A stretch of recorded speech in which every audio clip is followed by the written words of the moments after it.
शिव विवाह की पावन कथा। नमस्कार दोस्तों, आज मैं आप सभी के समक्ष शिव विवाह की पावन कथा प्रस्तुत कर रही हूँ। जो मनुष्य शिव विवाह की पावन कथा को सुनते हैं उनके सभी मनोरथ पूर्ण हो जाते हैं। आइए शुरू करते हैं। बोलो शिव शंकर भगवान की जय, माता पार्वती की जय। सती माता के आत्मदाह के बाद विश्व शक्तिहीन हो गया और शिवजी घोर तपस्या में लीन हो गए।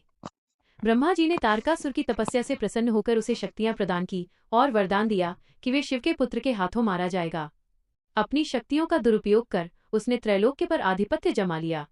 भोलेनाथ को बिना पत्नी के देखकर तारक आदि सभी दैत्य बहुत प्रसन्न थे। उस विकट स्थिति से उबरने के लिए देवताओं तथा ऋषि मुनियों ने आदि शक्ति अम्बे भवानी की आराधना की। देवी ने प्रसन्न होकर देवताओं से कहा, हिमवान के घर में मेरी शक्ति गौरी के रूप में जन्म लेगी। भगवान शिव उससे विवाह करके पुत्र को जन्म देंगे जो तारक का वध करेगा। आदि शक्ति ने हिमालय पर्वत के राजा हिमवान और रानी मैनावती के यहाँ कन्या के रूप में जन्म लिया। उस कन्या का नाम पार्वती रखा गया। पार्वती अर्थात पर्वतों की रानी। पार्वती को गिरिजा, शैलपुत्री और पहाड़ों की रानी आदि कई नामों से पुकारा जाता है। नारद मुनि की प्रेरणा से भगवान शिव को पति के रूप में प्राप्त करने के लिए देवी पार्वती वन में तपस्या करने चली गईं। कामदेव का भस्म होना 1:46, 2:56। देवताओं ने शिव पार्वती मिलन के लिए भगवान शिव की घोर तपस्या को भंग करने का निश्चय किया और सभी की सहमति पर कामदेव को इस कार्य के लिए नियुक्त किया। तब कामदेव शिव तपोस्थली पर पहुंचकर तरह तरह के प्रयोग करके भगवान शिव का ध्यान भंग करने में लग गए। कामदेव ने एक पुष्पबाण भगवान शिव पर छोड़ दिया, जिसके फलस्वरूप शिवजी की तपस्या भंग हो गई।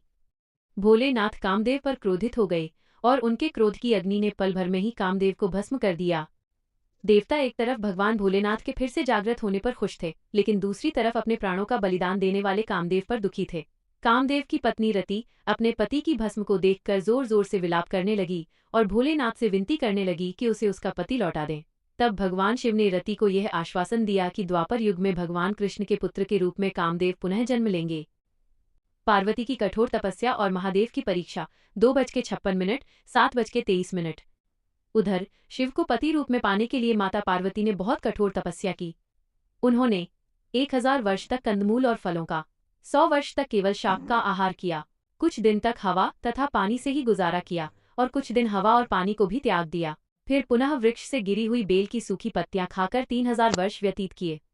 जब पार्वती जी ने सूखी पत्तियां लेना भी बंद कर दिया तो उनका नाम अपर्णा पड़ गया। उनकी तपस्या के चलते सभी जगह हाहाकार मच गया। बड़े बड़े पर्वतों की नींव डगमगाने लगी। भगवान शंकर ने पार्वती की परीक्षा लेने के लिए सप्त ऋषियों को उनके पास भेजा। तब सप्त ऋषियों ने पार्वती के पास जाकर उन्हें ये समझाने के अनेक प्रयत्न किए कि शिवजी अघोरी, अमंगल वेशधारी और जटाधारी हैं, वे तुम्हारे लिए उपयुक्त वर नहीं हैं। उनके साथ विवाह करके तुम्हें सुखी प्राप्ति नहीं होगी। तुम तो एक राजकुमारी हो, तुम उनका ध्यान छोड़ दो।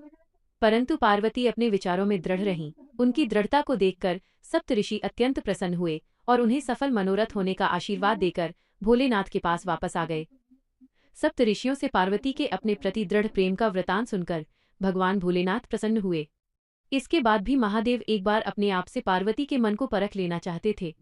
जब पार्वती तपस्या में लीन थी तभी उन्हें एक बालक की चीख सुनाई दी। उन्होंने देखा कि पास ही तालाब में एक बालक को मगरमच्छ ने पकड़ रखा है।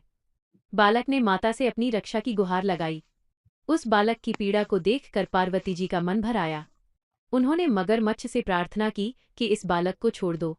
मगरमच्छ बोला कि ये बालक भगवान ने उसके भोजन के लिए भेजा है, वो उसे क्यों छोड़े। अंत में वो बोला कि यदि इस बालक के बदले मुझे कुछ ऐसा मिल जाए जिससे मेरा कल्याण हो तो मैं इसे छोड़ने को तैयार हूँ। मगरमच्छ की बात सुनकर पार्वती जी ने कहा, यदि ऐसी कोई वस्तु मेरे पास है जिसे लेकर तुम संतुष्ट हो सकते हो तो मैं सहर्ष तुम्हें देने को तैयार हूँ। मगरमच्छ ने कहा, आपने हजारों वर्ष तप किया है, यदि तुम उस तप का फल मुझे दे दो तो मैं इस बालक को छोड़ दूंगा। पार्वती जी बोली, मैं अवश्य ही तुम्हें अपने तप का फल प्रदान करूंगी, तुम तुरंत ही इस बालक को छोड़ दो। मगरमच्छ ने फिर से कहा, एक बार अच्छे से सोच लीजिए, आपका सारा तप व्यर्थ हो जाएगा। पार्वती जी ने बिना सुने तुरंत ही हाथ में जल लेकर संकल्प लिया और अपनी हजारों वर्ष की तपस्या का फल उस मगरमच्छ को सौंप दिया। इसके साथ ही मगरमच्छ की काया सोने की तरह चमकने लगी और उसने बालक को छोड़ दिया। इसके बाद पार्वती जी ने सोचा कि मैंने अपनी तपस्या का फल तो दान कर दिया और महादेव को पाने के लिए मुझे वापस से तपस्या करनी चाहिए। इतना सोचकर वो फिर से तपस्या का संकल्प लेने लगी। तभी वहां पर महादेव प्रकट हुए और बोले, पार्वती वापस तपस्या क्यों करने लगी? तब पार्वती जी ने कहा, प्रभु मैं अपने तप का फल दान कर चुकी हूँ और आपको पाना ही मेरे जीवन का एकमात्र उद्देश्य है, इसलिए मैं फिर से तपस्या करके आपसे आपको ही मांग लूंगी। तब महादेव ने हंसते हुए कहा, वह बालक और मगरमच्छ मेरी ही माया थे, मैं केवल तुम्हारी परीक्षा ले रहा था।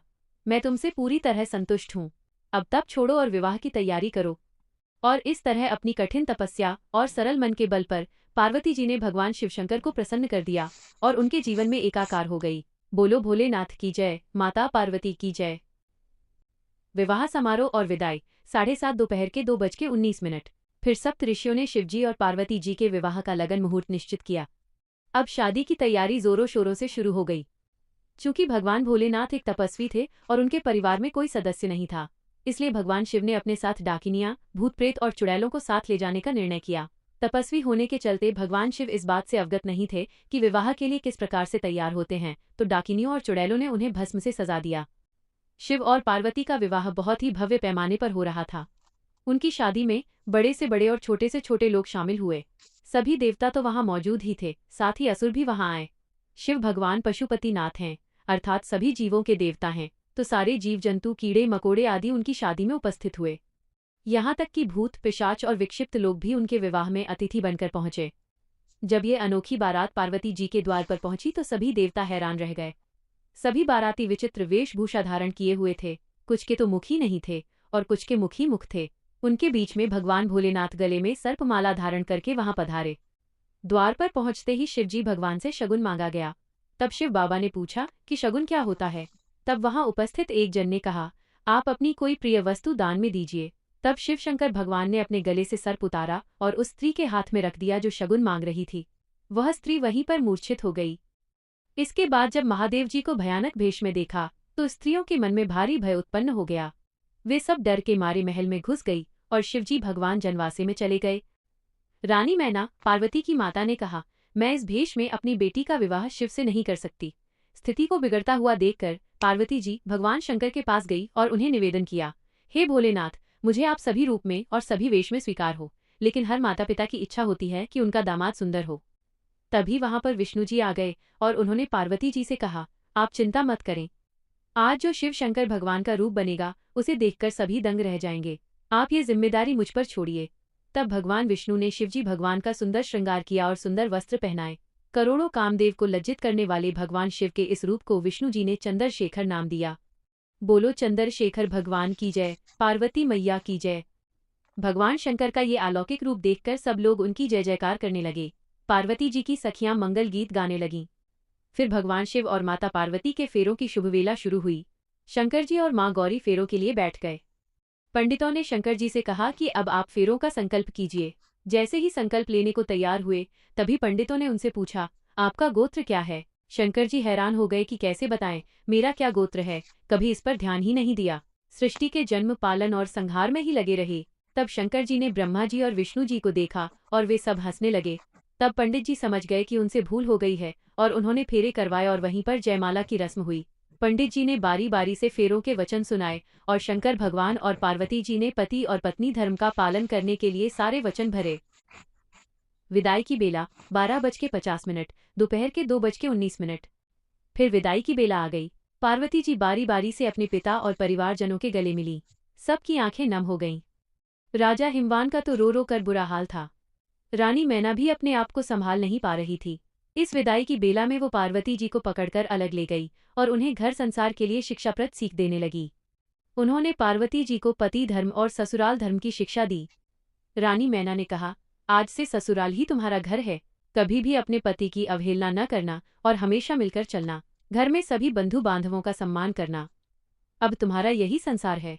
स्त्री के लिए पति के समान कोई दूसरा नहीं है। माता पिता अपनी संतान के शुभचिंतक होते हैं, लेकिन वे मुक्ति नहीं दे सकते। इस संसार में 4 वस्तुएं सुख प्रदान करती हैं, पहला पति, दूसरा धर्म, तीसरा स्त्री और चौथा संतोष। इन चारों का ही पालन करना। स्त्री से 2 कुलों की रक्षा होती है। पिता के कुल की तो वह रक्षा करती ही हैं, पति के कुल की भी रक्षा करती हैं, इसलिए तुम दोनों कुलों की रक्षा करना। हमारा मान सम्मान अब तुम्हारे हाथ में है। इतना कहकर राजा हिमवान और रानी मैना ने पार्वती जी को विदा किया। इस प्रकार शिव विवाह की पावन कथा पूर्ण हुई। बोलो शिव पार्वती की जय। यदि आपको शिव विवाह की पावन कथा पसंद आई है तो कमेंट बॉक्स में ओम नमः शिवाय लिखना न भूलें। आप सभी का हार्दिक धन्यवाद। ओम नमः शिवाय। जय शिव पार्वती की।